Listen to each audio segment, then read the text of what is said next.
¿Qué tal, inverbitas e inverbitos? Vamos a realizar el desarrollo de las preguntas del simulacro del curso de biología. La pregunta nos dice así: con respecto a la célula procariota, coloque yo o tú y marque lo correcto. La primera propuesta dice: presenta ribosoma 70S para la síntesis de proteínas. Bueno, las células procariotas, al igual que las células eucariotas, utilizan ribosomas para la síntesis proteica. La diferencia está en el tamaño y el peso molecular. Los ribosomas eucariotas son pues de mayor tamaño, teniendo una medida de 80S, y el caso de los procariotas, pues la medida de los ribosomas es 70S. Así que eso es verdadero, o sea, yo. Las bacterias con cápsula pueden protegerse de fagocitos. Las bacterias con cápsula pueden protegerse de los fagocitos. ¿Qué es un fagocito? Una célula capaz de hacer fagocitosis, la acción de ingerir y digerir partículas sólidas como los microbios. Los glóbulos blancos están especializados en realizar la fagocitosis. Y si una bacteria tuviera cápsula que está por encima de la pared, pues la bacteria podría evadir a este efecto del glóbulo blanco.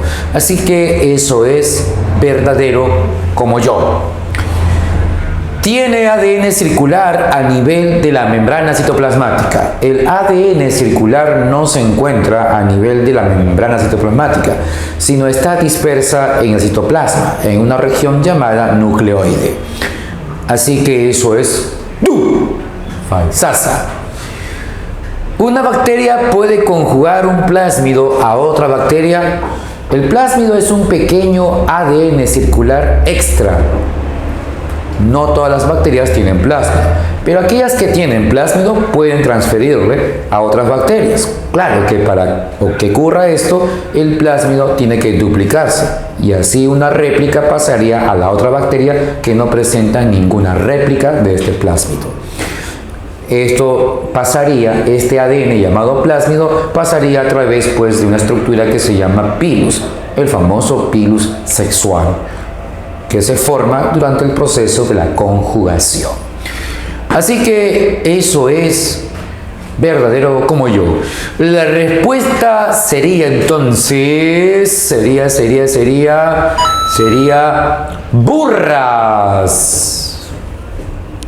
Siguiente pregunta. En un bosque, Edmundo, estudiante de biología, encuentra un objeto extraño adherido a la corteza del árbol.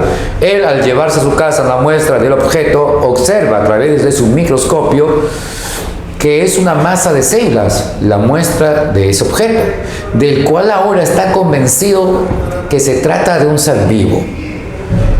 El postulado de la teoría celular evidenciado con la observación de Edmundo es la que afirma que en los seres vivos la célula es la unidad básica. La teoría celular presenta tres postulados principales: la unidad básica funcional y estructural, presentada por Schwann y Schleyer; la unidad básica de origen preexistente, presentada por Rudolf Virchow; y la unidad básica de origen ancestral, presentada por Augusto Weismann. La pregunta se relaciona con el postulado propuesto por Schwann y Schleyer. ¿Por qué? Porque Edmundo encuentra dicho objeto, obtiene una muestra de dicho objeto y lo mira a su microscopio y se convence de que es un ser vivo. ¿Por qué se convenció? Solamente observando una muestra al microscopio, porque efectivamente evidenció la presencia de células en esa muestra, lo que significa que el objeto que encontró en el bosque se trata de un ser vivo, comprobándose o evidenciándose pues el postulado de la unidad básica estructural de los seres vivos, el postulado de Schwann y Schleyer. Así que la respuesta sería tetrapagas. Siguiente pregunta. Algunas bacterias en condiciones ambientales desfavorables comienzan a producir que son capaces de sobrevivir hasta millones de años debido a que presentan bajo contenido de agua, envolturas resistentes y, bueno, una pregunta para completar, se trata de que algunas bacterias son capaces de producir estructuras conocidas como las esporas. Las esporas son resultado de una forma de reproducción asexual conocida como la esporulación. Y las esporas en las bacterias se formarían en condiciones ambientales desfavorables. Para que la espora pueda sobrevivir en un ambiente hostil con condiciones adversas, es necesario que la espora tenga envolturas resistentes, es decir, que tenga una pared celular mucho más gruesa que la bacteria original, para que pueda resistir efectos como la radiación, por ejemplo. También tener un bajo contenido de agua. Al tener un bajo contenido de agua favorece que haya menos reacciones químicas en esta espora. ¿Y por qué? Porque una de las razones de la espora es que debe tener un metabolismo tan bajo que prácticamente se asume que es un metabolismo inactivo. ¿Bien? El metabolismo inactivo es originalmente consecuencia de una elevada condensación del material genético que presenta la espora. Su ADN, que es una réplica del ADN original, pues está mucho más condensado, solo permitiendo que se expresen ciertos genes necesarios para mantener con vida la espora. Pero casi todos sus genes se encuentran desactivados por la elevada condensación del material genético, provocando entonces que haya muy pocas reacciones químicas en esta espora, pero las reacciones químicas necesarias para poder mantener con vida a la espora. ¿Está bien? Por lo tanto, sería completando, para producir esporas que son capaces de sobrevivir hasta millones de años debido a que presentan un bajo contenido de agua, envolturas resistentes y metabolismo inactivo. La respuesta entonces sería conchudas. Siguiente pregunta. En la siguiente tabla se señala en miligramos la concentración extracelular e intracelular de tres sustancias X, Y y Z. De acuerdo con los datos de la tabla, ¿cuáles sustancias ingresan por transporte activo? ¿Cuál sustancia ingresaría por transporte activo? Sabemos que a través de la membrana se realizan dos tipos de transporte, el activo y el pasivo. El pasivo sin gasto de ATP, el activo con gasto ATP. El pasivo, si no gasta ATP, es porque se hace a favor de la gradiente. ¿Cómo es eso? Cuando la sustancia se transporta desde alta concentración hasta baja concentración, a favor de su gradiente. Gradiente es diferencia de cantidades de la sustancia que hay a ambos lados de la membrana. Bien, cuando es activo el transporte, cuando la sustancia se transporta en contra de su gradiente, cuando va entonces de menos a más, desde baja concentración a alta concentración, lo que implicaría entonces un gasto energético. Pues todo transporte que se haga en contra de la gradiente de concentración requiere gasto energético. ¿Está bien? Gasto energético, pero se transporta, ya sabes el sentido, desde baja concentración a alta concentración. En la tabla te muestran ciertas cantidades, hay X, Y y Z, las sustancias con ciertas cantidades. Imaginemos entonces que dichas sustancias se transportan al interior de la célula. En la primera columna nos muestra las cantidades que hay por fuera de la célula y aquí nos muestran las cantidades que hay dentro de la célula. Entonces imaginemos que la sustancia X ingresaría a la célula. Entonces el sentido de la flecha sería así. De igual manera sería así. Aquí también sería. Pero ¿cuál de ellos o cuáles de ellos lo harían de manera activa? Mira. Baja concentración, alta concentración, de menos a más. Es activo porque es en contra de la gradiente. ¿Entiendes? Acá, de más a menos. Entonces, si la sustancia Y ingresa a la célula, no lo haría por transporte activo, lo haría por transporte pasivo. Esto es, de más a menos. La sustancia Z, si se transporta al interior de la célula, no lo haría en forma activa, lo haría en forma pasiva porque va de más a menos, a favor de su gradiente, a favor de su gradiente, a favor de su gradiente, en contra de su gradiente. Entonces, si las tres sustancias ingresaran a la célula, solo X lo haría de manera activa. La respuesta sería entonces amorosas por la plata. Siguiente pregunta. Sobre el nucleolo, coloque yo o tú según corresponda, luego marque la alternativa correcta. La primera dice, forma las subunidades ribosómicas. El nucleolo tiene dos funciones, la síntesis de ARN ribosomal y la formación de las subunidades de los ribosomas, la subunidad menor y la subunidad mayor. Subunidades que tienen que salir del núcleo a través de los poros y encontrarse con el ARN mensajero, que también se forma en el núcleo, pero no en el nucleolo, ¿ya? Se forma en el núcleo a partir de una cromatina que no se relaciona con el núcleo. Entonces, ese ARN mensajero, al encontrarse con las subunidades ribosómicas, se formaría entonces el complejo ARN mensajero ribosoma, en la que se va a sintetizar las proteínas, comprobándose que la síntesis proteica no puede darse dentro del núcleo, sino fuera del núcleo. Hasta incluso sobre el núcleo puede haber síntesis proteica sobre el núcleo, pero jamás dentro del núcleo. ¿Por qué puede haber síntesis de proteínas sobre el núcleo? Porque hay ribosomas que están adheridos a la carioteca. Muy bien, entonces la primera opción que dice forma las subunidades ribosómicas, pues eso es verdadero como yo. La segunda opción, ¿está constituido solo de ácido ribonucleico el nucleolo? No, el nucleolo tendría ADN, tendría proteínas y tendría pues ARN ribosomal. Eso es falsa. Sintetiza proteínas ribosomales. El nucleolo es una estructura que está dentro del núcleo. No existe síntesis proteica en el núcleo. Dentro del núcleo no hay. ¿Bien? Eso quiere decir que eso sería falsaza. Así que sale yo verdadero, ella falsa, ella falsa.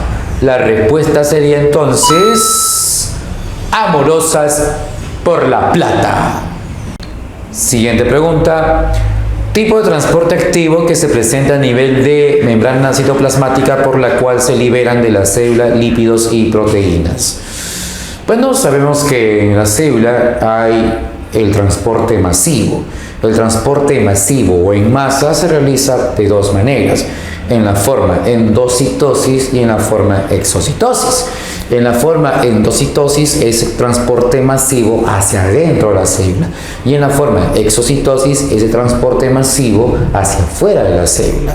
Cuando se trata de transporte masivo hacia adentro de la célula, pues hablamos de endocitosis y hay dos tipos, fagocitosis y pinocitosis. Si las sustancias masivamente que entran son sólidas, hablamos de fagocitosis. Si son líquidas, hablamos de pinocitosis. En el caso del transporte masivo hacia afuera, exocitosis, pues hay dos formas. Si las sustancias masivamente que salen de la célula son desechos metabólicos, hablamos de excreción. Pero si las sustancias que se liberan masivamente no son desechos, sino por el contrario serían enzimas, hormonas, anticuerpos, entonces hablaríamos de una secreción. Así que la respuesta se sobreentiende que se refiere pues a una secreción, ¿ya? Liberan lípidos y proteínas. La respuesta, cazadas por la plata. Bueno, primates, vamos ahora a desarrollar las preguntas del simulacro de biología. Dice así: de una determinada especie de mamífero se tienen preparaciones de tejidos del corazón y páncreas, en las que se observan a través del microscopio numerosas células. Del anterior, ¿es correcto afirmar que la cantidad de mitocondrias en las células de los tejidos nos habla acerca de las mitocondrias? Órganos, por ejemplo, como el hígado, el páncreas, el corazón y el cerebro, presentan cierto nivel de ciertas organelas. Por ejemplo, las Los lisosomas son organelas que se encuentran en mayor cantidad en los leucocitos, en los glóbulos blancos, los lisosomas. En el caso de las mitocondrias, en mayor cantidad se van a encontrar en los órganos musculares. En los músculos, ahí se encuentra un mayor nivel de mitocondrias. Las neuronas también tienen un nivel alto de mitocondrias, pero son las células musculares, son las células de los órganos musculares que presentan un mayor nivel de mitocondrias, superando a otros órganos. Profesor, ¿y el corazón? Es evidente que el corazón, la parte muscular del corazón, tenga también un mayor nivel de mitocondrias en comparación con otros órganos, porque se trata de un órgano principalmente muscular, pues. Ah, ¿verdad, no, profe? El caso del retículo endoplasmático liso, las células que tienen una mayor cantidad de retículo endoplasmático liso vienen a ser, pues, las células del hígado. Bien, pero aquí en la pregunta nos habla acerca del nivel de mitocondrias. Entonces, si se tienen muestras de corazón y de páncreas, pues es evidente que las mitocondrias en las células del corazón tendrán un mayor nivel de mitocondrias. La respuesta sería entonces amorfas. Ya. Siguiente pregunta. Las zanahorias son recomendadas en la dieta humana debido a su contenido de caroteno, una molécula precursora de la vitamina A. Ahora bien, un biólogo realizó un experimento con un virus que indujeron zanahorias blancas. Si bien no sabemos por qué resultó así su experimento, podemos suponer que el virus... A ver, las zanahorias sabemos que tienen un color anaranjado y esto es porque hay un pigmento que se llama caroteno. Y este pigmento caroteno se encuentra localizado en ciertas organelas que presentan las células vegetales. Estas organelas se conocen como cromoplastos, los cromoplastos, ¿está bien? Entonces, los cromoplastos abundan en las células de la zanahoria, razón por la que tiene este color. Cuando el experimento se utilizó virus, el virus indujo, dice, la aparición de zanahorias blancas. ¿Qué significa esto? Cuidado con pensar que los cromoplastos se convirtieran en leucoplastos. Cuidado. ¿Por qué? Porque la composición que tiene la zanahoria no varía cuando ocurre eso. ¿Bien? No varía. Simplemente menciona el cambio de color.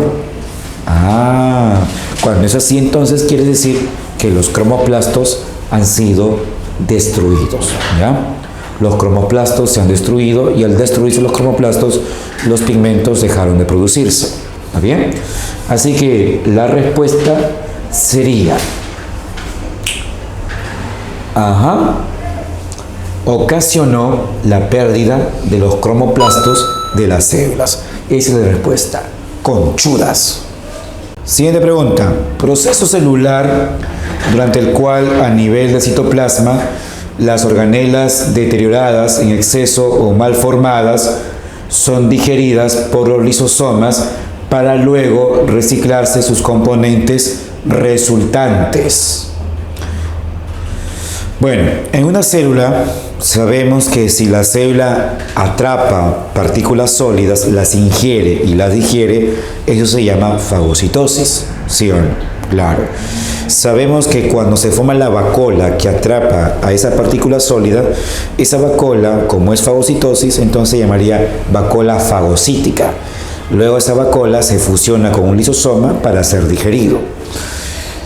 Pero hay un caso especial en que la célula lo que hace es que cuando hay organelas, como las mitocondrias, que por ejemplo están mal formadas, están deterioradas o están en exceso, lo que hace la célula es destruirlas.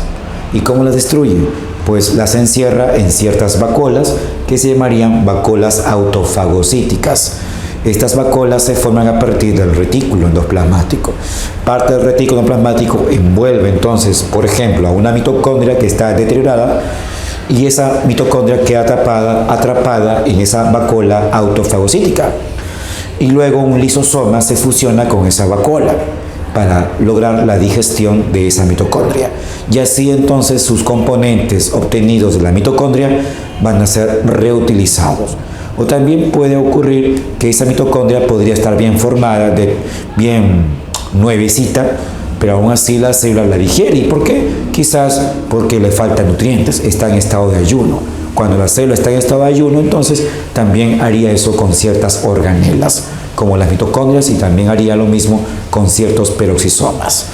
Bien, entonces la respuesta para este proceso se trata de la autofagocitosis, un proceso necesario para el mantenimiento celular. La respuesta es bonita, pero es una ilusión óptica. Siguiente pregunta. Con respecto a la célula eucariota, coloque yo o ella según corresponda y marque lo correcto. Te habla sobre diferencias entre células vegetales y animales y también te habla acerca de semejanzas. Las semejanzas entre células vegetales y animales es ciertas organelas como las mitocondrias, los peroxisomas, las vacuolas, ¿bien? Y el núcleo.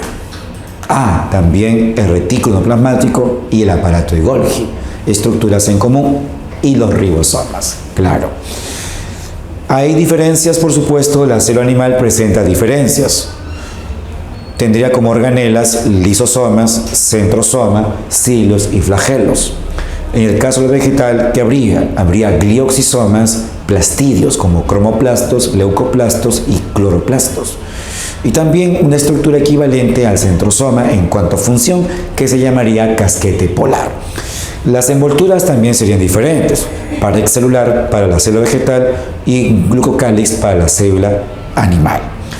Así que la primera opción dice así: la célula animal, a diferencia de la célula vegetal, posee mitocondrias. No, ambas células presentan mitocondrias. Ambas células tienen mitocondrias para producir ATP. Eso sería tu falsaza. La segunda: los lisosomas se forman a partir del retículo endoplasmático liso. No, se forman a partir del aparato de Golgi. Eso es ella, falsaza. Las células vegetales, a diferencia de las células animales, presentan vacuolas. Las vacuolas se presentan en ambas células. Claro, hay una ligera diferencia, que las vacuolas vegetales suelen ser de mayor tamaño. Buen punto. Pero aún así es algo en común y no una diferencia. Entonces eso es también como tú, falsaza. La última, la detoxificación celular, es realizada por el retículo endoplasmático rugoso. La desintoxicación de una célula se hace a través de dos estructuras: a través de los peroxisomas y a través del retículo endoplasmático liso. Aunque el principal lugar de desintoxicación es el retículo endoplasmático liso. ¿De acuerdo? No es el rugoso el que hace la desintoxicación. Así que esa última es como tú, falsaza. Sale entonces ella, burrazas. Siguiente pregunta tóxica sería: función del núcleo por la cual una región de una de las cadenas de DNA o ADN, que es lo mismo, sirve de molde para la síntesis de RNA o ARN. Bien, sabemos que los procesos de replicación y transcripción, en el caso de la eucariota, ocurren a nivel del núcleo. Entonces la célula eucariota, ahí está, a nivel de su núcleo se encuentra el material genético, que en este caso se encuentra en forma de cromatina, como fibras largas que están dispersas dentro del núcleo. La cromatina contiene ADN y también presenta proteínas llamadas histonas. Si la cromatina le pasa esto, por ejemplo, ¿qué pasa? Que la cromatina se está duplicando, que se está formando otra cromatina a partir de esa. Eso significa que se está formando ADN, pues. O sea, está ocurriendo el proceso de replicación. También se estaría formando, por ejemplo, a partir de las cromatinas se estaría formando ARN. Se formaría ARN, ¿no bien? A partir de esas cromatinas. a partir del ADN de esa cromatina por medio de la transcripción. Entonces, la replicación y la transcripción que ocurren a nivel del núcleo, pues se asume como funciones del núcleo. Esa es la respuesta. Así que la respuesta dice así: función del núcleo por la cual una región de una de las cadenas de DNA, recuerda que a partir del ADN se forma ARN, pero no se usa todo el ADN en realidad, sino se usa solamente una parte. Y eso es compatible con lo que dice, ¿ya? Por la cual una región de una de las cadenas del DNA sirve de molde para la síntesis de ARN. La respuesta entonces sería transcripción. Conchudas. Siguiente pregunta. En una muestra de sangre se observa mediante el microscopio un glóbulo blanco o leucocito que está persiguiendo a una bacteria para fagocitarla. Las fibras proteicas del citoesqueleto que permiten el movimiento de dichas células están constituidas de... Bueno, la pregunta te habla acerca de un glóbulo blanco. Ese glóbulo blanco o leucocito se encuentra frente entonces a una bacteria. La reacción que tiene el glóbulo blanco frente a una bacteria es que comienza como que a formar proyecciones citoplasmáticas. Estas proyecciones citoplasmáticas le van a permitir realizar movimiento. A esas proyecciones se les llama pseudópodo. Un pseudópodo se entiende como un falso pie o un falso brazo. Con eso se va a desplazar, haría su llamado movimiento ameboide, o también atraparía bacterias, por ejemplo. Haría fagocitosis, ingiere y luego pues ya está digerido la bacteria. Esos pseudópodos, estas proyecciones citoplasmáticas, se formarían a través de un tipo de fibras que conforman el citoesqueleto.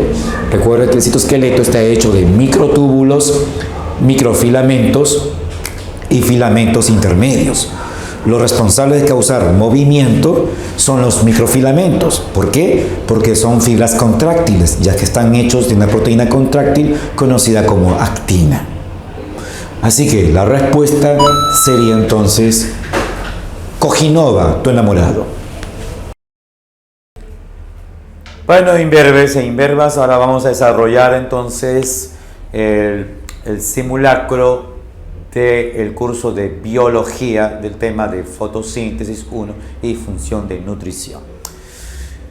Dice así: los organismos autótrofos son indispensables para el desarrollo de la vida, ya que son los únicos que pueden sintetizar a partir de sustancias inorgánicas las sustancias orgánicas que servirán de alimento a todos los demás seres vivos. Los primeros organismos con nutrición autótrofa fueron bacterias, entre las cuales evolucionaron las que realizan una fotosíntesis como las que hacen las plantas, aunque no presenten cloroplastos. Sabemos que existen dos tipos de fotosíntesis: fotosíntesis anoxigénica y fotosíntesis oxigénica. La fotosíntesis anoxigénica es realizada por un tipo de células procariotas, bacterias verdes y rojas del azufre. La oxigénica es realizada por cianobacterias, plantas y algas. La fotosíntesis anoxigénica es la fotosíntesis que no libera oxígeno. La fotosíntesis oxigénica es la que libera oxígeno. La fotosíntesis anoxigénica no utiliza cloroplastos. La fotosíntesis oxigénica puede o no utilizar cloroplasto, porque si hay cianobacterias, ahí no hay cloroplasto, pero aún así hace fotosíntesis oxigénica. Las demás, como plantas y algas, sí hacen una fotosíntesis oxigénica con cloroplastos. ¿De acuerdo? Ahí la pregunta dice: los primeros organismos con nutrición autótrofa fueron bacterias, entre las cuales evolucionaron estos organismos realizan una fotosíntesis como lo que hacen las plantas, dice, como la que hacen las plantas, aunque no presenten cloroplasto. O sea, las plantas, ¿qué fotosíntesis hacen? Pues hacen fotosíntesis oxigénica. ¿Y quiénes hacen esa fotosíntesis como las plantas? Pues las algas y las cianobacterias, pero dice sin usar cloroplasto. Las algas verdaderas usan cloroplasto. Las cianobacterias, al ser procariotas, no utilizan cloroplasto, pero hacen una fotosíntesis como las plantas. La respuesta entonces sería dedito travieso. Siguiente pregunta. El objetivo de la fotosíntesis realizada por la planta es Bueno, sabemos que el objetivo de la fotosíntesis es que es la síntesis de la glucosa. Las bacterias, las algas y las plantas que realizan fotosíntesis tienen como objetivo la síntesis de glucosa, el monosacárido más abundante de la naturaleza. Para que una planta pueda producir glucosa necesita entonces tres cosas: agua, CO2 y la luz. ¿De acuerdo? El agua y el CO2 representan ser sustancias inorgánicas. Para producir glucosa, entonces, necesitan sustancias inorgánicas. La glucosa sería una sustancia orgánica. ¿De acuerdo? Por lo tanto, la respuesta sería burras. Siguiente pregunta. La célula vegetal presenta una organela denominada cloroplasto, que se caracteriza por, dentro de la célula vegetal se encuentran unas organelas de dos membranas. Son organelas bimembranosas, los cloroplastos. Sacamos el cloroplasto y presenta dos tipos de estructuras fundamentales. Una matriz que se llama estroma y unas membranas en forma de saco de disco conocido como tilacoides, que se van agrupando formando pues estructuras llamadas los grana. Es en los tilacoides donde la luz participa desencadenándose la fase luminosa, y en el estroma sería pues a realizarse la fase oscura. Pero ¿por qué ocurre en los tilacoides la fase luminosa? Porque es en los tilacoides, en esas membranas de esos discos, donde se presenta la clorofila, el pigmento necesario para la absorción de la luz. Así que la respuesta sería carcosa, tu flaca. Siguiente pregunta.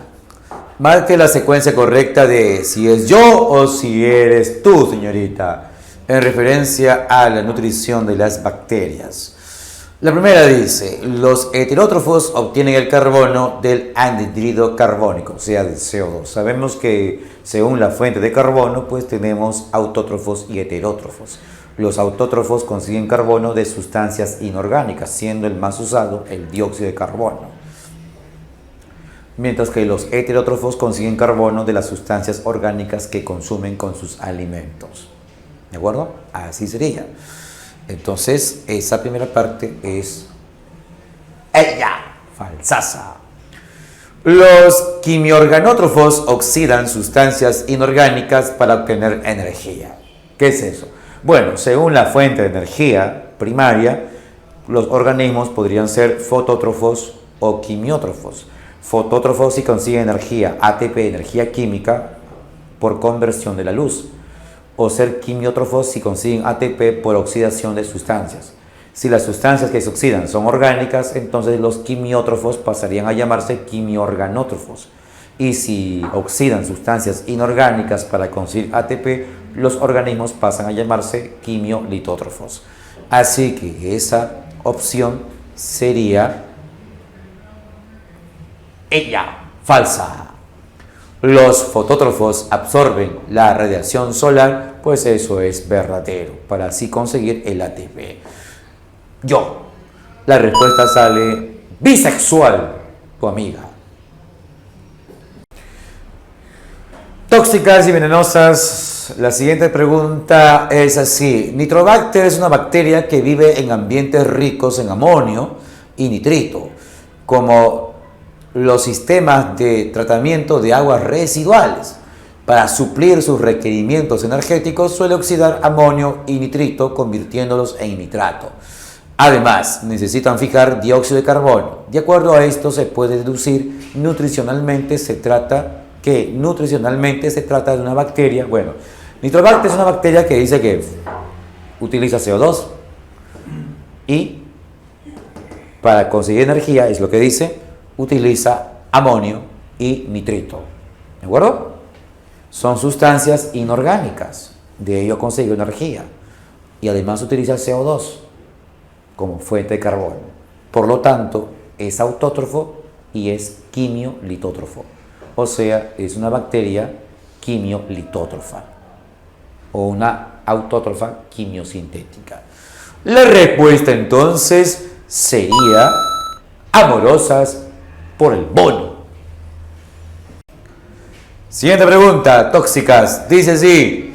Existen organismos que se nutren de la materia orgánica que ellos mismos sintetizan, ya sea utilizando energía de la luz solar o de las sustancias inorgánicas, y organismos que se nutren de la materia orgánica que se encuentran en el entorno, la cual degradan dentro o fuera de ellos. De acuerdo con la descripción anterior, los organismos presentan nutrición porque degradan fuera de ellos la materia orgánica al entorno. Bueno, la pregunta se centra en los tipos de heterótrofos. Hay dos tipos de heterótrofo: heterótrofo saprófago y heterótrofo holozoico. El holozoico realiza las fases de ingestión, digestión, absorción y egestión, como por ejemplo este protozoario, que captura una partícula sólida, hace ingestión, luego procede a hacer digestión, absorción, y está listo para eliminar los desechos, egestión. Esas son las fases de una nutrición holozoica. En el caso de una bacteria descomponedora, frente a materia orgánica muerta, lo que hace la bacteria es liberar las enzimas que van a actuar sobre la materia orgánica para descomponerla, degradarla, y así obtener los nutrientes para luego ser absorbidos. Los holozoicos o bien hacen la digestión a nivel intracelular, como el protozoario, o a nivel extracelular, como en tu caso. Pero ¿ocurre dentro de mí? No. Ocurre dentro de ti, sí, pero no dentro de células. Ocurre dentro de una cavidad que corresponde a la cavidad del sistema digestivo, pero eso es extracelular. ¿De acuerdo? Entonces, los holozoicos hacen la digestión, que puede ser a nivel intracelular o a nivel extracelular. En el caso de los descomponedores, solo se hace a nivel extracelular. Entonces la respuesta sería, como dice ahí, porque degradan fuera de ellos la materia orgánica del entorno. Eso sería entonces nutrición saprófaga, amorosas por la plata. Hola imberbes, ahora vamos a desarrollar las preguntas del curso de biología, el tema de fotosíntesis parte 2. Con respecto a la fase luminosa fotosintética, coloque yo o ella, o sea tú, según corresponda. A ver, dice la primera, ¿los fotosistemas se localizan en las membranas tilacoidales? Por supuesto. En las membranas de los tilacoides ocurre exactamente la fase luminosa. Y ahí se encuentran pues esas proteínas que contienen pigmentos. Esas proteínas se llaman fotosistemas. ¿Bien? El 1 y el 2, acuérdense, están a nivel de las membranas tilacoidales. Así que eso es yo verdadero. La fijación del CO2 es realizado por la clorofila. Es cierto que en la fotosíntesis se fija el CO2, pero el CO2 no se fija por la clorofila. El CO2 se fija por la enzima llamada rubisco. La clorofila es para la absorción de luz. Así que esa es tu falsaza. Los productos que se obtienen son ATP, NADPH y O2. Exacto. Los productos de la fase luminosa, son ATP, oxígeno y NADPH, siendo los productos más importantes el ATP y el NADPH. Así que ahí dice en forma general, no dice más importante, solo dice productos en general, entonces eso sería verdadero. Sale yo, ella, yo. La respuesta es conchudas. Siguiente pregunta. La fase luminosa de la fotosíntesis de las plantas y algas se lleva a cabo en las membranas de los tilacoides, que están dentro de los cloroplastos. En las membranas tilacoidales se localizan los fotosistemas 1 y 2, a través de los cuales ocurren los procesos de fotofosforilación acíclica y cíclica. Cuando sucede la fotofosforilación, se produce oxígeno, ATP y NADPH, ya que en este proceso, bueno, sabemos que la fase luminosa comprende a su vez de dos fases, una fase acíclica y una fase cíclica. La fase acíclica consiste en utilizar dos fotosistemas, el 1 y el 2. La fase cíclica consiste en usar solamente un fotosistema, el de tipo 1. Los productos también son diferentes para cada fase. En la fase acíclica se produce oxígeno, ATP y NADPH. Mientras que en la fase cíclica, solamente se produce ATP. Entonces, como te hace mención, dice, cuando sucede la fotofosforilación, se produce oxígeno, ATP y NADPH. O sea, se hace referencia a la cíclica, ya que en este proceso se utilizan los dos fotosistemas, el 1 y el 2. La respuesta entonces sería, depravadas. Siguiente pregunta, primates. Durante la fase luminosa de la fotosíntesis se produce la reacción química denominada fotorreducción. A través de esta reacción, las moléculas de clorofila del fotosistema 1 se oxidan al perder electrones que serán aceptados por una molécula de... Bueno, cuando habla de fotorreducción hace referencia a la síntesis del NADPH. Sobre todo esto ocurre en la fotofosforilación acíclica. La secuencia sería que desde el agua hacia el fotosistema 2 se transfiere electrones. Del 2 al fotosistema 1 se transfiere electrones. Y del fotosistema 1 al NADP se transfiere electrones, que resulta en la formación del NADPH. Esta reacción es lo que se le llama la fotorreducción. Eso quiere decir entonces cuando dice, a través de esta reacción las moléculas de clorofila del fotosistema 1 se oxidan. Se oxidan porque reciben luz, acuérdate, al perder electrones que serán aceptados por una molécula de los electrones liberados, perdidos, son aceptados por el NADP, que es el aceptor final de electrones. La respuesta entonces sería depravadas.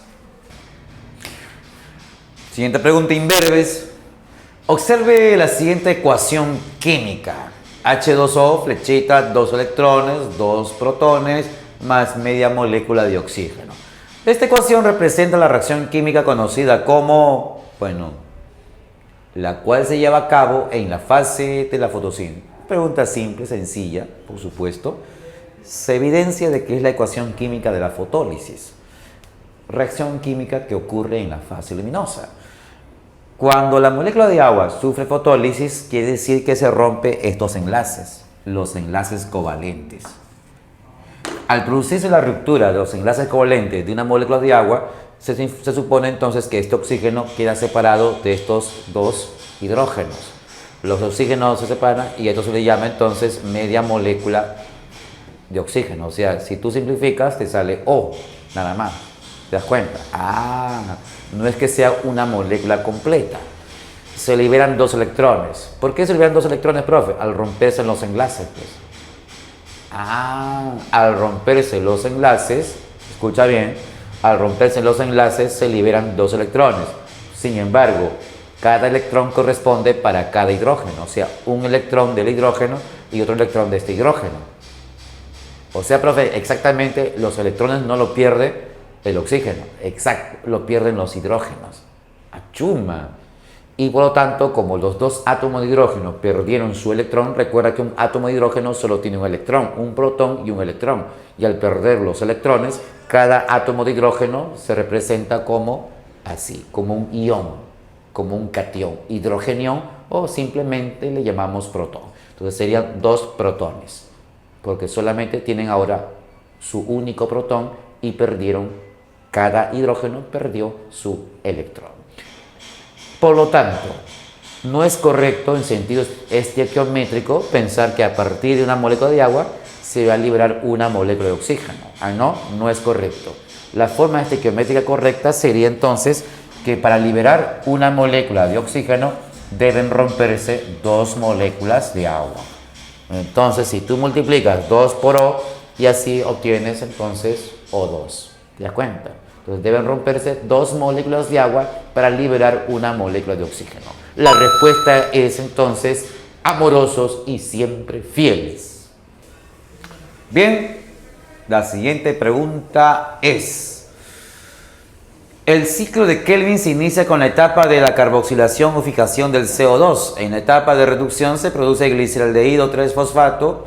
Del total de fosfogliceraldehído producido, un sexto se utiliza en la síntesis de glucosa mientras que 5/6 se utiliza en la etapa de regeneración, en la cual se produce la ribulosa 1,5 bisfosfato.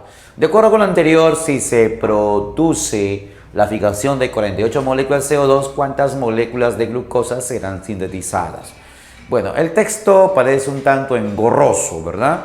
Así que la recomendación nada más es centrarse en la pregunta, siempre y cuando tengas el conocimiento previo. Para eso, entonces, más o menos entendemos de que el ciclo de Kelvin o la fase oscura es un procedimiento en el cual intervienen ciertas moléculas como la ribulosa bifosfato, el fosfoglicerato y el fosfogliceraldehído. El CO2 es aceptado por la ribulosa bifosfato por intermediación de una enzima llamada rubisco. El CO2 se fija. Ahora bien, este esquema no está estequiométricamente representado de la forma correcta. Eso significa que para hacer una glucosa no es que se requiera un CO2. Para hacer una glucosa, todos sabemos por la ecuación química de la fotosíntesis, para hacer una glucosa se requiere entonces 6 moléculas de CO2. 6 moléculas de CO2 se necesitan fijar para producir una molécula de glucosa. Y la pregunta dice si se produce la fijación de 48 moléculas. Entonces simplemente es multiplicando, pues sí o no. Si tú multiplicas acá, 8 por 6 te da 48. Entonces 8 por 1 te da 8 moléculas ¿de qué? De glucosa. Entonces la respuesta sería caderona, pero con silicona. Listo. La siguiente pregunta es así. En una plantación de trigo cuyas plantas tenían 50 centímetros, se midió la concentración de dióxido de carbono, de CO2, en el aire a 45 centímetros de altura cada cierto tiempo y durante un día. A partir de los resultados obtenidos se elaboró la siguiente gráfica. Vemos entonces la gráfica. En el eje X vemos las horas del día y en el eje Y pues vemos la concentración en porcentaje de CO2 en el aire que se midió a 45 centímetros de altura. ¿Por qué a 45 centímetros de altura? Bueno, se supone que a este nivel se encuentran sobre todo los órganos fotosintéticos principales, que son las hojas que absorben este CO2 que se encuentra en el aire. Es de suponer que cuando las plantas entonces captan a través de las hojas el CO2, el nivel de CO2 disminuye. Es evidente entonces que en el aire que está a nivel de esta altura durante el día, el nivel de CO2 sea bajo. Entonces, durante la noche, el nivel de CO2 en esta altura, pues habrá incrementado. ¿Está bien? Habrá subido este nivel de CO2. Por lo tanto, ¿qué es lo que hizo que el nivel de CO2 durante el día disminuyera? Pues la misma función fotosintética, el mismo proceso fotosintético. La respuesta entonces sería que disminuye en la atmósfera por el proceso de la fotosíntesis. Una pregunta muy sencilla, en realidad. ¡Burras! Siguiente pregunta. En el siguiente pedigrí se muestra la transmisión hereditaria de dos características distintas en una familia en la cual los hijos tienen genotipos conocidos para dichas características. De acuerdo con el pedigrí, el genotipo de los padres podría ser. Bien, nos muestra un pedigrí, un árbol genealógico de cierta familia, los padres y los hijos. Aquí nos muestran los genotipos que presentan los hijos. Para conocer el genotipo de los padres, pues tenemos que, en este caso, jugar con las alternativas. Mira, observa. Si cruzamos este par de A con este par de A, ¿habrá posibilidad de tener hijos que sean homocigotes recesivos para la primera característica? No, no hay posibilidad. Entonces, esta forma de cruzamiento no es posible que nos haya generado estos hijos. Aquí, mira, si cruzamos este par A con este par A, hay posibilidad de obtener hijos homocigotes recesivos para la primera característica, por supuesto, pero ten en cuenta de que también hay hijos que son heterocigotes para la primera característica. Eso quiere decir que este cruzamiento para nada me va a dar ese tipo de hijos. Imposible. En la siguiente opción, si cruzamos este heterocigote con este homocigote recesivo, sí hay posibilidad de que se tenga heterocigote y homocigote recesivo en los hijos, sí es posible. Ahora, si cruzamos heterocigote para B con homocigote recesivo para B, pues también cabe la posibilidad de obtenerse hijos que sean heterocigotes para el segundo rasgo, así como homocigotes recesivos para el segundo rasgo. Eso se obtiene entonces con este cruzamiento. Profe, y el cruzamiento que está aquí, pues si cruzamos este par de homocigote dominante con este heterocigote, pues no hay ninguna posibilidad de obtener hijos que sean homocigotes recesivos para la primera característica. ¿Te das cuenta, Inverbe? Ya está. Así que esto es imposible y esta es la opción para que sean los genotipos de los padres. La respuesta entonces, la respuesta sería conchudas. Bien. Siguiente pregunta. El albinismo se debe a un gen autosómico recesivo. ¿Qué quiere decir? Que el gen se encuentra no en cromosomas sexuales. En cambio, la acondroplasia a un gen autosómico dominante. También que no se encuentra en cromosomas sexuales, pero uno es recesivo y otro es dominante. José no presenta ninguna de las dos, pero su madre presenta acondroplasia y su padre presenta acondroplasia y albinismo. Juan, hermano de José, presenta solo albinismo. ¿Cuál es la probabilidad de que un próximo hermano de José presente albinismo y acondroplasia? Bien. Albinismo se debe entonces a un gen recesivo y acondroplasia a un gen dominante. Como uno se trata en cuanto al color de la piel y el otro se trata en cuanto a la estatura, eso quiere decir que son rasgos distintos y a rasgos distintos le corresponden letras distintas. Albinismo se debe a un gen recesivo, le pongo A minúscula, y acondroplasia a un gen dominante, le pongo B mayúscula. Listo. José no presenta ninguna de las dos, o sea, no tiene ni albinismo ni acondroplasia. Si José no tiene albinismo, entonces debe tener A mayúscula. La otra letra puede ser mayúscula, puede ser minúscula, y se pone rayita. Bien, tampoco tiene acondroplasia. Si tener acondroplasia es B mayúscula, entonces no tenerlo es B minúscula y B minúscula. Listo. Bueno, ya tenemos el genotipo de José aproximadamente. Nos falta esta letra. Dice que Juan, hermano de José, presenta solo albinismo. Eso quiere decir que no tiene acondroplasia. Si no tiene acondroplasia y solo albinismo, entonces su genotipo sería así.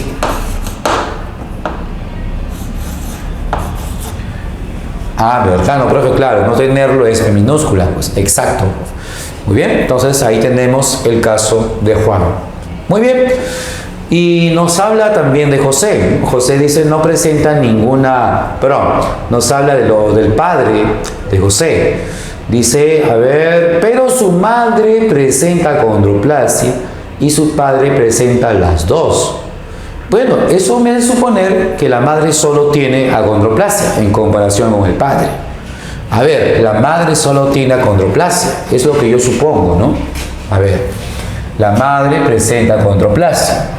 Entonces, B mayúscula, rayita. ¿Está bien? B mayúscula, rayita. Suponiendo que la madre no tiene albinismo. Si no tiene albinismo, A mayúscula, rayita. Estoy asumiendo que la madre no tiene albinismo, que solamente tiene acondroplasia. Pero el padre tiene las dos cosas. Tiene albinismo y tiene acondroplasia. A minúscula, minúscula, y acondroplasia, B mayúscula, rayita. Bien. Dice, ¿cuál es la probabilidad de que un próximo hermano de José presente albinismo y acondroplasia? O sea, el cruce, obviamente imberbe, no va a ser entre José y Juan, ¿sí o no? El cruce tiene que ser entre los padres de ambos, para saber la probabilidad del próximo hermano con respecto a esas características que se mencionan. Bueno, examino entonces. Juan, mira, una A minúscula viene de un progenitor y otra A minúscula viene de otro progenitor. Ah, ¿verdad? No, profe, claro. Esta minúscula, entonces, la heredó su papá.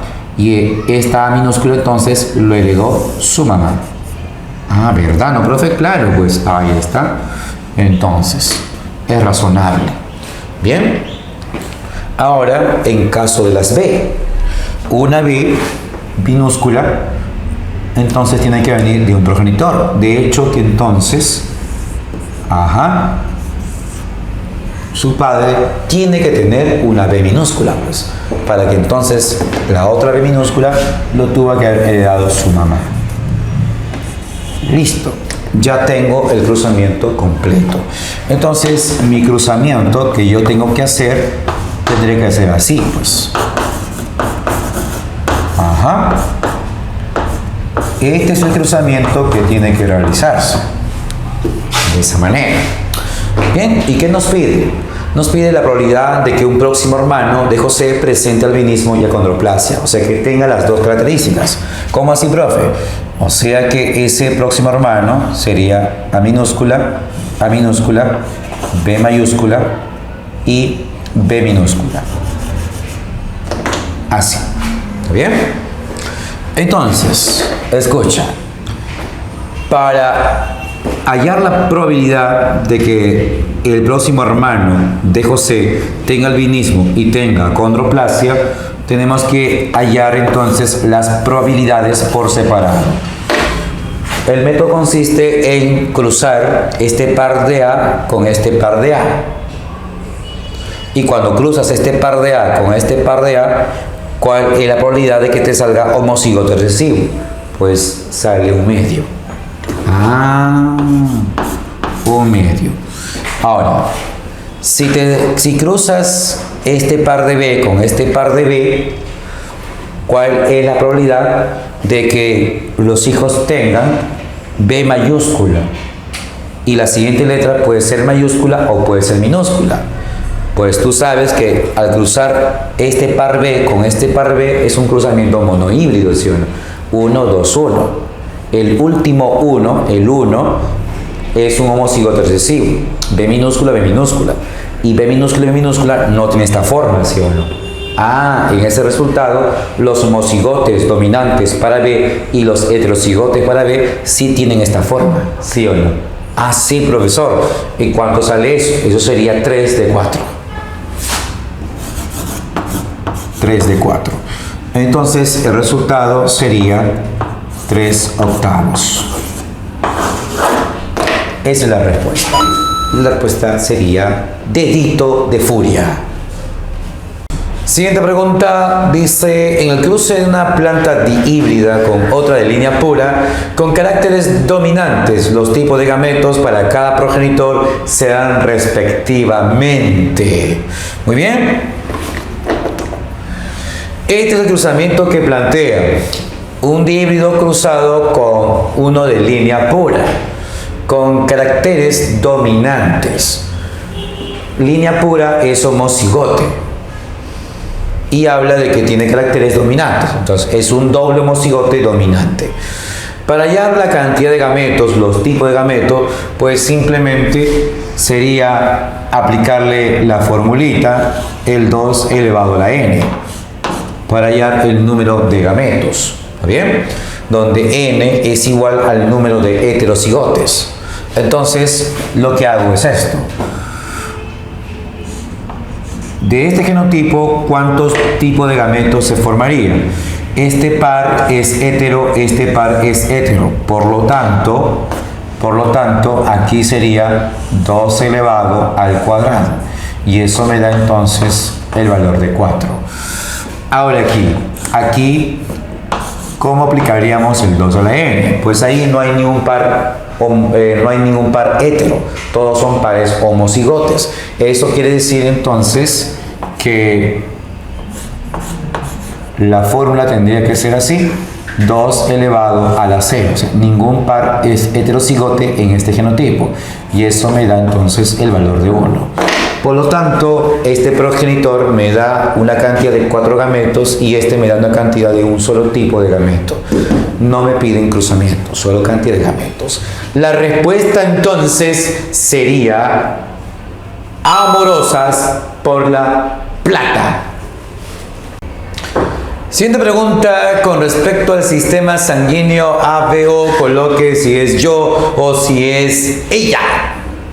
Dice la primera propuesta, los fenotipos A, B, AB y O son debidos a un gen con 3 alelos. Bueno, sabemos que en el sistema sanguíneo hay fenotipos y hay genotipos. Los fenotipos se hace referencia a los grupos sanguíneos. Entonces hay 4 fenotipos, 4 grupos sanguíneos, A, B, AB y O.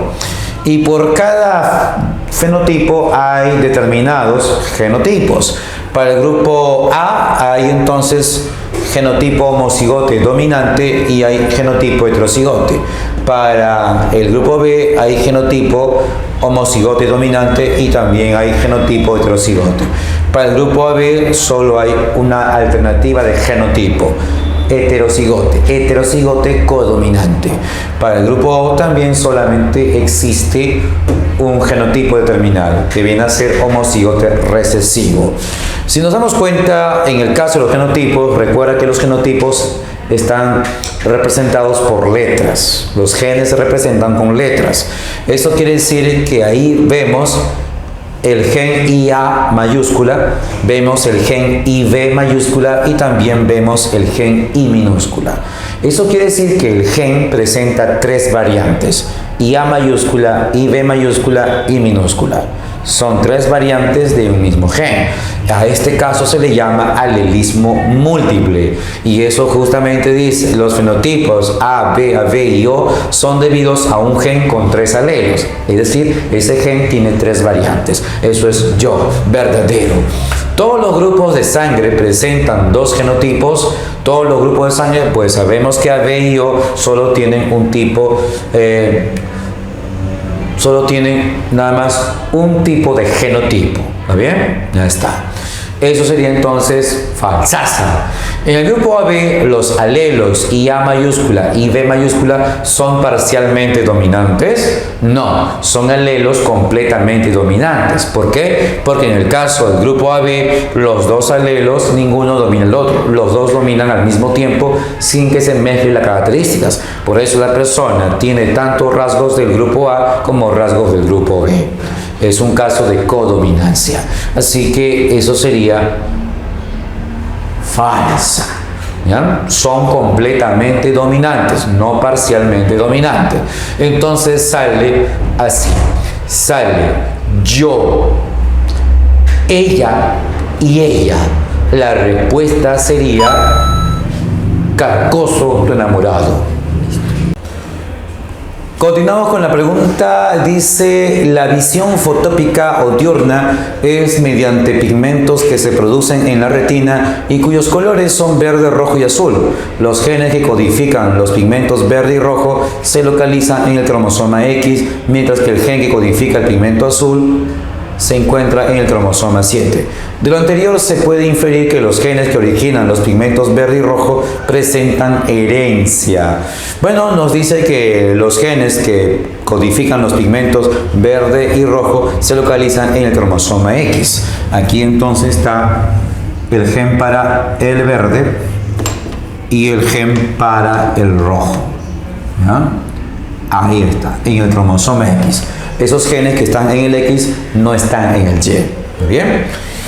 Y el gen que es para el color azul se encuentra entonces en el cromosoma 7, o sea, en el par 7, porque cada uno es un par. ¿Muy bien? Cada uno es un par, el último par es sexual. Claro que en este caso es el conjunto de cromosomas para un varón y no para una mujer. ¿Muy bien? Entonces acá, para el cromosoma 7, aquí se encontraría el gen para el color azul. Entonces, si los genes para el color rojo y verde solamente están en el X y no en el Y, entonces quiere decir que es una herencia ligada al cromosoma X, o también conocida como herencia ligada al sexo. La respuesta sería entonces amorosas por el bono. Siguiente pregunta. Teresa, de su primer matrimonio tiene hijos varones e hijas con daltonismo, y de su segundo matrimonio hijos varones con daltonismo e hijas con visión normal. ¿Cuáles son los genotipos de Teresa de su primer y segundo esposo respectivamente? Bueno, este sería el esquema que se plantea en el problema. Teresa, ¿cuál es el genotipo que tiene y de sus dos esposos? Bueno, analizamos a esta hija. Este XD minúscula tiene que venir de un progenitor y el otro tiene que venir de otro progenitor. Entonces sabemos que el esposo de Teresa tuvo que haber heredado esa XD minúscula, por ejemplo. ¿Es sí, profe? Claro. Y sabemos que el otro cromosoma del esposo pues es Y. Listo, ya conocemos el genotipo de su primer esposo. Ahora bien, queremos conocer el genotipo de Teresa. La clave es el hijo varón. Esta X que tiene tuvo que haber venido de Teresa. El X de todo varón proviene de la mamá. Entonces, señores, aquí miren. Esta X de minúscula tuvo que haber venido entonces de Teresa. Así es, de Teresa. Pero nos falta el otro cromosoma, ¿sí? ¿Cuál pudo haber sido? La respuesta está en la hija, pues. Si un X de minúscula vino del esposo, entonces este X de minúscula vino de la esposa. Ah, bien, no, profe, claro, pues sin ver. Entonces, tuvo que haber sido así la herencia. ¿De acuerdo? En el segundo caso, Teresa pues no cambia su genotipo, sigue siendo, en este caso, daltónica, homocigote recesivo. En el segundo esposo, ¿cómo debe ser? Bueno, examinamos a los hijos, pues. Mira, este hijo varón, pues este X que tiene, tuvo que haber recibido ¿de quién? Ah, el X tiene de su madre, correcto. Entonces la mamá tuvo que haberle heredado esa X de minúscula. Y el Y, obviamente, le tuvo que haber pasado ¿quién? Le tuvo que haber pasado el padre, pues. Ah, pero nos falta conocer el X del padre. ¿Y cuál es? La respuesta está en la hija. ¿Que sí, profe? Claro, pues. Porque la hija, mira, la hija tiene X de mayúscula. X de mayúscula no tiene Teresa. Entonces, ¿de quién tuvo que haber recibido esta X de mayúscula? Del esposo. Ah, profe, ¿se puede saber otra letra? Por supuesto, pues. Porque de hecho, la otra letra tiene que ser una X de minúscula. Así es. Imaginando que fuera esta X de minúscula que le heredó pues a la hija. Entonces ya está. Por lo tanto, los genotipos de Teresa, de su primer esposo y segundo esposo, sería homocigote recesivo, hemicigote recesivo y sería hemicigote dominante. La respuesta es conchudas. Buenos días, imberbes e imberbas. Buenos días. Vamos a desarrollar las preguntas del simulacro de biología. Y la pregunta es así. Si dos poblaciones de una misma especie se aíslan geográficamente durante mucho tiempo hasta que sus genes se hacen incompatibles, entonces habrá ocurrido. Bien, este es un caso de un fenómeno de especiación. En este caso, la especiación es de tipo alopátrica. Es una especiación que se da en hábitats distintos. ¿Bien? ¿Cómo ocurre? Si tenemos una población ancestral, durante el tiempo esa población puede ser dividida en dos poblaciones que siguen siendo la misma especie, sí, pero la división o la separación de las dos poblaciones es debido a una barrera geográfica. Muy bien, una barrera geográfica podría ser una formación de un río, de un cañón, o quizás de una cordillera, podría ser. O quizás que una población y otra cuando migraron, ¿me entiendes? Migraron, se separaron tanto que se ubicaron en hábitats diferentes. Eso también es una separación geográfica. Bien, entonces la población ancestral queda separada en poblaciones aisladas, gracias a una barrera geográfica. Las dos poblaciones, si se encuentran, pueden cruzarse entre sí y tener una descendencia fértil con toda normalidad. Pero el tiempo pasa para las dos poblaciones aisladas, geográficamente. Como están aisladas geográficamente, no se pueden encontrar para aparearse. Aislamiento reproductivo. Pasa el tiempo y los genes para cada población cambian de manera independiente, lo que significa entonces que varios de sus genes serán incompatibles, lo que haría entonces que las dos poblaciones si se volvieran a encontrar porque la barrera geográfica ya no les impide el contacto, al encontrarse las dos poblaciones no podrían entonces aparearse. No podrían tener descendencia fértil. Y si tuvieran descendencia fértil, la descendencia sería estéril. Perdón, si tuvieran descendencia, esa descendencia no sería fértil, sería estéril. ¿Está bien? Así es. Ya está. Muy bien, entonces la respuesta de esta pregunta sería especiación. Especiación, ya como dije, es un tipo alopátrico. ¿Ya? Las dos poblaciones son especies nuevas con genes incompatibles. La respuesta es burra. Siguiente pregunta.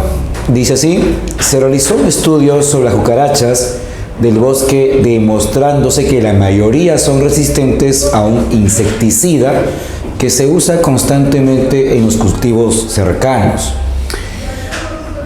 En un estudio similar realizado 15 años atrás, se había demostrado que la mayoría de estos insectos morían al ser tratados con el mismo producto tóxico. ¿Cómo puede explicarse este cambio en las poblaciones de cucaracha según la teoría darwiniana? Recuerden que la teoría darwiniana se centra en variación y supervivencia del más adaptado y sobrevive, ya saben, el más adaptado. No, la dije mal. Ahora sí, no, esa es la... No, le dije mal. Siguiente pregunta.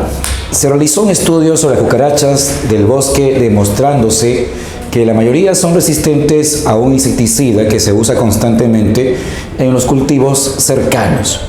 En un estudio similar realizado 15 años atrás, se había demostrado que la mayoría de estos insectos morían al ser tratados con el mismo producto tóxico.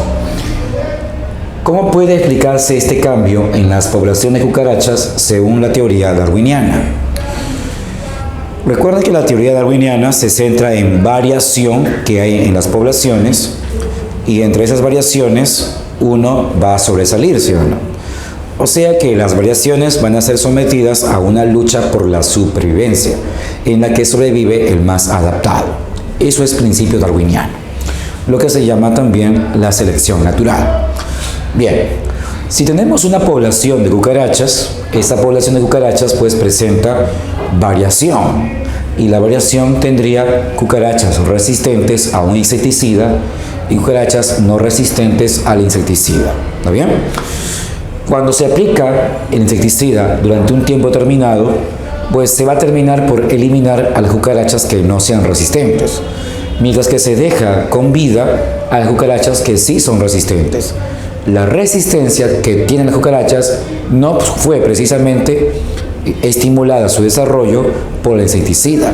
El insecticida no provocó directamente que las cucarachas se hagan resistentes. La variación, recuerda, es accidental. La variación surge por accidente, debido, ya sabes, al proceso de replicación que se produce por los errores, ¿ya? Entonces, durante la replicación se producen errores y esos errores constituyen mutaciones. ¿Está bien? Y entre esas mutaciones está la resistencia a esos insecticidas. No fue precisamente el insecticida que causó eso, pero el insecticida va a funcionar como un selector, es decir, como un factor de selección natural, porque va a permitir que los resistentes sobrevivan, mientras que los no resistentes van a ser eliminados. Una variación se selecciona sobre otra. Sobrevive la variación en un entorno en la que se está aplicando insecticida. ¿Te das cuenta?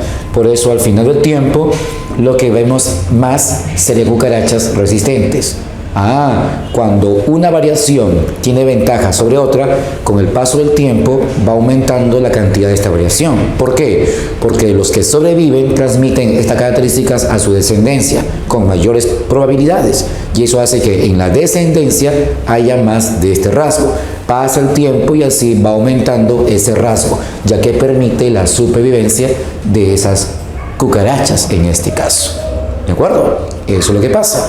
Así que la respuesta para eso tendría que ser esta. Las cucarachas que no se eliminan al contacto con el insecticida se reproducen heredando la resistencia y aumentando su cantidad. De repente pensaste en la alternativa B.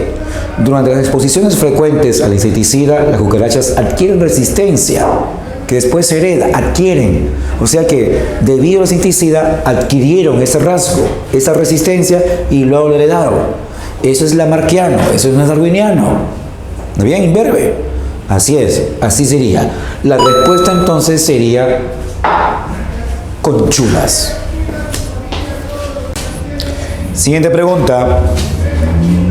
Fue descubierta una nueva especie de serpiente en Madagascar y los estudios indicaron que presenta similitudes con otra especie de serpiente anteriormente descrita y que habita en la misma isla. En ambas especies, las medidas tomadas del cráneo fueron semejantes y las secuencias nucleotídicas del gen para el citocromo B fueron diferentes en apenas 11%. Por lo tanto, se deduce que deben haber provenido de un ancestro común. Según lo indicado, ¿a qué ciencias corresponden las evidencias de la relación evolutiva de dichas serpientes?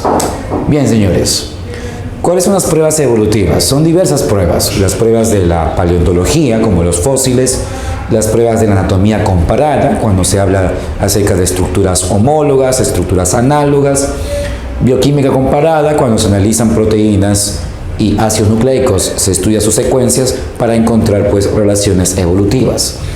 La embriología comparada, cuando se comparan los patrones de desarrollo que tienen los embriones. Las pruebas genéticas, ¿ya? Las pruebas genéticas, o sea, de la genética, que tiene que ver con el mecanismo de herencia, si es común, si es diferente, y también dentro de la genética están las pruebas citogenéticas, cuando se estudian los cromosomas. Biogeografía, cuando estudiamos el patrón de distribución de los organismos, cómo se distribuye, si los organismos que están en lugares distintos tienen parentesco o no. ¿Está bien? Entonces, en base a la distribución geográfica. Y bueno, la pregunta nos habla de medidas tomadas del cráneo y también secuencias nucleotídicas del gen, la secuencia de un gen. Se está estudiando secuencia del gen, de una porción de ADN. ¿Está bien?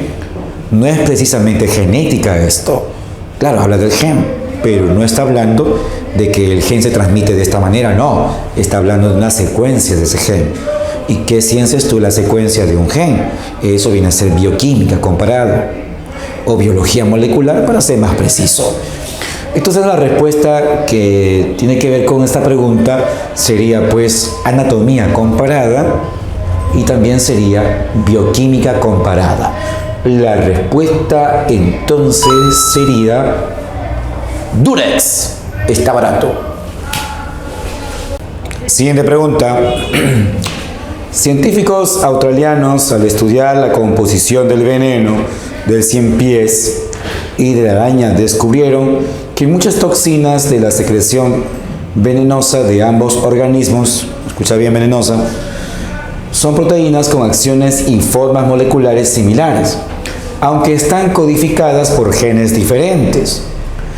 De lo anterior se puede inferir que la similitud de los componentes tóxicos del veneno entre dichos animales es resultado de una. Sabemos que hay dos tipos de evolución, dos mecanismos básicos de evolución: la evolución divergente y la evolución convergente.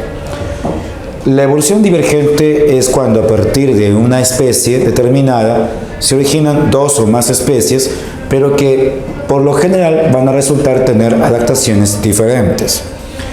En la evolución convergente, a partir de especies diferentes, con parentesco distante, se forman nuevas especies que van a aparecer emparentarse. ¿Cómo, profe?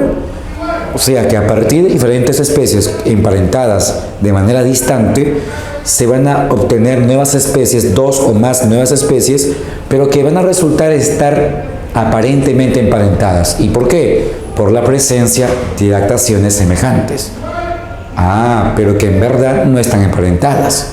Simplemente presentan adaptaciones semejantes, debido a las presiones ambientales que han estado sometidos las especies ancestrales, que eran pues también semejantes.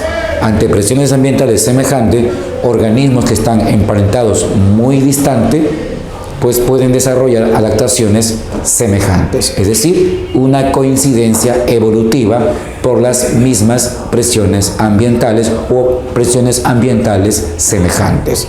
Da como resultado especies que van a tener adaptaciones semejantes aunque tengan parentesco distante. Una evolución convergente, como el caso, por ejemplo, el vuelo en diversos vertebrados, ¿sí o no? Así como la capacidad de saltar en diversos vertebrados. Los conejos saltan, los canguros saltan. Esa capacidad de salto no tiene un mismo origen. ¿Te das cuenta? Entonces, los conejos y los canguros desarrollaron esas capacidades de manera independiente. Un caso de evolución convergente. ¿Está bien?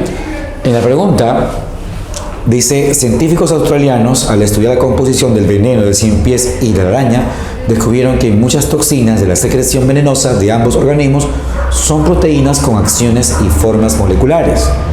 Las dos proteínas presentan la misma función. O sea, es una adaptación semejante. ¿Ya? Y luego dice, aunque están codificadas por genes diferentes. Eso quiere decir que esas proteínas, aunque tengan la misma función tóxica, su origen es diferente, ya que derivan de genes diferentes. Eso quiere decir que tanto el ciempiés como la araña, esas toxinas de sus venenos evolucionaron de manera convergente. Así que la respuesta sería Carcoso, tu enamorado. Siguiente pregunta, imberbes, sería así: acerca de la evolución de las especies, coloque yo o ella y luego marque lo correcto. Dice así. A ver, en el libro El origen de las especies se explican los procesos de selección natural y mutaciones. Sabemos que el autor del libro El origen de las especies es mi ancestro Charles Darwin. Charles Darwin es el autor del libro El origen de las especies, libro donde se explica su teoría evolutiva, conocida como la teoría de la selección natural o también conocida simplemente como teoría darwiniana o darwinista. En el libro del origen de las especies jamás se habla de mutaciones. Darwin desconocía esos fenómenos. ¿Ya? Las mutaciones son alteraciones en el material genético. Darwin no sabía de eso. ¿De acuerdo? Si tú quieres hacer una diferencia entre teoría darwiniana y la teoría lamarckiana o teoría de la herencia de los caracteres adquiridos, pues aquí está justamente los dos puntos más importantes como diferencias entre ambas teorías. Darwin habla de variación, lo que no habla Lamarck. Los dos hablan de adaptación, pero lo asumen de puntos de vista distintos. Mientras que Darwin habla de que los organismos sufren adaptación por un proceso de selección natural, en las que las variaciones ocurren al azar o por accidente, y luego las variaciones son sometidas a una presión ambiental. La presión ambiental va a determinar al final entonces qué variación continúa en el tiempo y en el espacio y qué se elimina. Proceso de selección natural, adaptación por selección natural. Mientras que Lamarck no plantea eso. Lamarck plantea que los organismos se adaptan porque tienen necesidad de hacerlo. Para Lamarck hay un propósito, lo que no hay para Darwin. Tiene necesidad de adaptarse y eso es por un fenómeno de uso-desuso, que obtienen ciertos rasgos, adquieren ciertos rasgos por uso o pierden ciertos rasgos por desuso, y esos rasgos son transmitidos a las siguientes generaciones. Y poco a poco cada generación va desarrollando entonces una transformación. ¿Te das cuenta? Por eso también se le llama a la teoría lamarckiana como la teoría de la herencia de los caracteres adquiridos. Dos puntos de vista diferentes. La teoría de Lamarck se explica con el libro de Filosofía Zoológica. Darwin no es el único autor en realidad de la teoría de la selección natural, porque sabes que también Alfred Wallace es el coautor junto con Darwin, ya sabes, sobre la teoría de la selección natural, aunque Darwin es el más importante como autor de la teoría. Pero ya sabes, Wallace y Darwin son coautores de la teoría de la selección natural, mientras que Darwin solamente es autor de su libro. Bien, entonces la primera es tú, falsaza. La segunda, según Lamarck, los seres vivos heredan cambios que adquieren por alteraciones del material genético. Bueno, obviamente que para Lamarck los seres vivos adquieren rasgos, pero no precisamente por alteraciones del material genético. Esos son, pues ya sabes, mutaciones. Y Lamarck no hablaba de eso. Muy bien, entonces eso también es como tú, falsaza. Y la tercera sería, Charles Darwin plantea que los organismos evolucionan debido a una constante lucha por la supervivencia. Eso sí es verdadero como yo. Sale ella, yo. La respuesta es burrazas. Siguiente pregunta. Ciertas plantas presentan espinas para protegerse de los herbívoros. Sin embargo, en la sabana africana... ¿Pero acaso le he hecho algo para que se... Ciertas plantas presentan espinas... No, tiene que ser siguiente pregunta. Ya. No. Siguiente pregunta. Ciertas plantas presentan espinas para protegerse de los herbívoros. Sin embargo, en la sabana africana, la jirafa se alimenta de las hojas de un árbol conocido como acacia, para lo cual utiliza una lengua muy larga y áspera que alcanza y arranca las hojas de las ramas sin ser dañada por las espinas. Esta relación entre la jirafa y la acacia se encuentra en proceso en la cual actúa. Bien, la relación evolutiva en este caso serían dos organismos, la jirafa y la acacia. ¿Bien? Jirafa y acacia. Escucha bien. La jirafa se alimenta de la acacia. La acacia se va a defender de la jirafa. La acacia tiene espinas. Durante generaciones, esta planta ha desarrollado espinas. El origen de las espinas es de manera accidental. La jirafa desarrolló el cuello largo durante generaciones. El origen del cuello largo de la jirafa es accidental. Pero el valor adaptativo de las espinas y del cuello largo se va a someter a prueba en este caso. El árbol, la acacia, sería el factor de selección natural para la jirafa. Solo las jirafas que tengan el cuello suficientemente largo podrán alcanzar sus ramas, ¿sí o no? Claro.